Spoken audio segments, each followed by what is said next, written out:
Hello friends, आप सभी का हमारे यूट्यूब चैनल पर स्वागत है। तो जो डॉक्टर एस सिद्धार्थ के निर्देश पर मिली सिविलियन की से मुक्ति, यानी कि अब नहीं बंद होंगे आपके 998 स्कूल। तो क्या था पूरा माजरा, हम ये भी देख लेते हैं। अगर उससे पहले हम वीडियो पर चलेंगे, उससे पहले आप अगर हमारे यूट्यूब चैनल पर पहली बार आए प्लीज चैनल को लाइक शेयर एंड सपोर्ट जरूर कर दीजिएगा, ताकि सब्सक्राइब भी कर लीजिएगा, ताकि ऐसे ही लेटेस्ट अपडेट आप तक सबसे पहले पहुंच सके। तो आज की न्यूज है आपकी कि एस सिद्धार्थ के निर्देश पर मिली सिविलियन से मुक्ति, राज्य के 998 सरकारी स्कूल बने रहेंगे। सिविलियन की शिक्षा विभाग के आदेश के बाद इन सरकारी स्कूलों का अस्तित्व समाप्त हो गया था। शिक्षा विभाग के वर्तमान अपर मुख्य सचिव डॉक्टर एस सिद्धार्थ ने स्कूलों को सिविलियन से मुक्त करने का आदेश दिया है। इसके बाद इन स्कूलों को सिविलियन से मुक्ति मिली है। इससे सभी स्कूलों का जो अस्तित्व है वो पहले की तरह ही बना रहेगा। शिक्षा विभाग के अपर मुख्य सचिव डॉक्टर एस सिद्धार्थ के इस फैसले ने इन स्कूलों में पढ़ने वाले बच्चों को बड़ी राहत मिली है। इन स्कूलों के सिविलियन से उन गांव टोलों के लोग अपने बच्चों को पढ़ाई को लेकर चिंतित हो उठे थे, जिन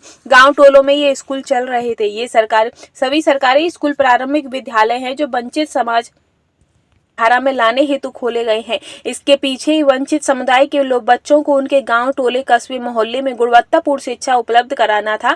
आपको याद दिला दूं कि राज्य में वंचित समाज बहुत बसावटों में के आसपास के बहुत सारे विद्यालयों के परिसर में इस समाज के बच्चे बच्चियों के लिए अलग से स्कूल चल रहे थे। भूमि के अभाव में ये स्कूल मूल स्कूलों की इमारतों को साझा कर चलाए जा रहे थे, लेकिन उनमें से अन्य किसी भी सामान्य स्कूल के सामान्य सभी सेवाएं बहाल थी और सबसे बढ़कर अपनी एक स्वतंत्र पहचान थी। इसमें से कई स्कूलों को जमीन मिल गई, जिन पर उन लोगों ने उन स्कूलों के भवन बनाए जाने हैं, लेकिन जिन स्कूलों को भूमि नहीं मिली थी उन सभी भूमि उन स्कूलों का मूल विद्यालयों में मर्ज कर दिया गया था। इससे वंचित वर्ग के बच्चों की पढ़ाई खतरे में पड़ गई थी। अनुसूचित जाति व अनुसूचित जनजाति के बच्चे बहुसंख्यक स्कूलों में पढ़ने वाले बच्चों के साथ को पढ़ने को विवश हो गए थे पढ़ा था, जिनका सामाजिक परिवेश उनसे काफी अलग है। उनके मद्देनजर शिक्षा विभाग के वर्तमान अपर मुख्य सचिव एस सिद्धार्थ सभी जिलों में ऐसे स्कूलों के बारे में रिपोर्ट देने को कहा। उन्होंने इस मुद्दे को पूरी गंभीरता से लिया और वंचित समाज के हितों की रक्षा हेतु 2-3 महीने के अंदर गंभीर विचार विमर्श के बाद उनके आदेश पर ऐसे बहुत सारे स्कूलों को मूल स्कूलों से अलग कर दिया गया है।